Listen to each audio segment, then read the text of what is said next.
Once upon a time, in the bustling heart of Tokyo, there was a curious backpacker named Max. Max had always dreamed of exploring the vibrant streets of this incredible city, where ancient traditions danced with futuristic technology.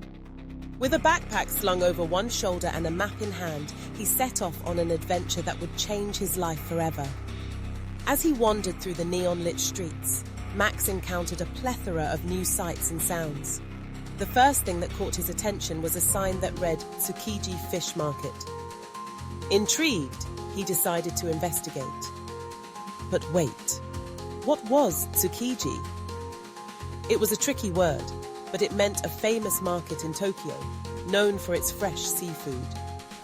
As he stepped inside, the smell of the ocean enveloped him, and he watched in awe as fishmongers skillfully sliced through fish like artists with their canvases.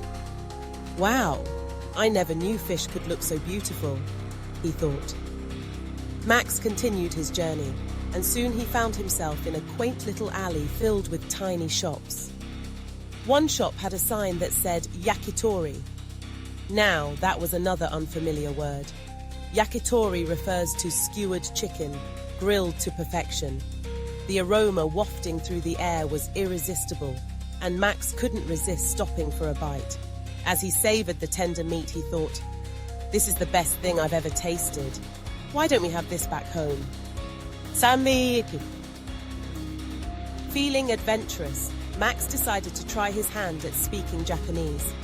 He approached a friendly shopkeeper and said, "Konnichiwa," which means hello. The shopkeeper beamed and replied, "Konnichiwa, welcome." Max felt a rush of excitement.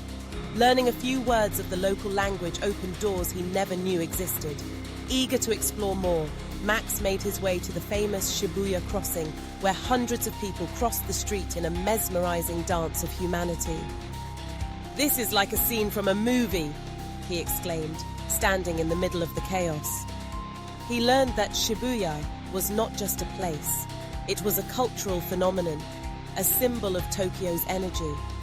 As he stood there, he noticed a group of young people taking selfies, laughing and enjoying the moment.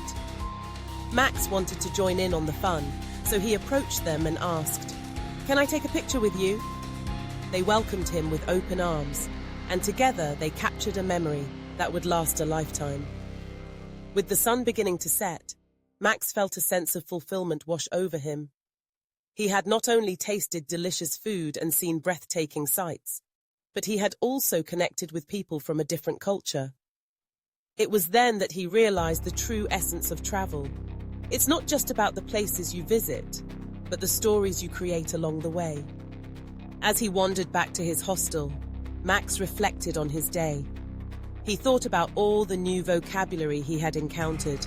Tsukiji, yakitori, Shibuya. Each word was a key that unlocked a new experience. He felt a spark of inspiration and decided to share his journey with others.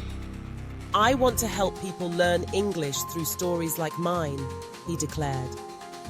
And so, dear friends, if you enjoyed the story of Max, the curious backpacker in Tokyo, join him on his adventures. Subscribe to our channel for more engaging stories that will not only entertain you, but also help you learn new vocabulary and phrases. Like and share this video with your friends, and let's embark on this journey together. Remember, the world is full of stories waiting to be told, and every adventure is an opportunity to learn. So, what are you waiting for? Hit that subscribe button, and let's explore the world of English through stories.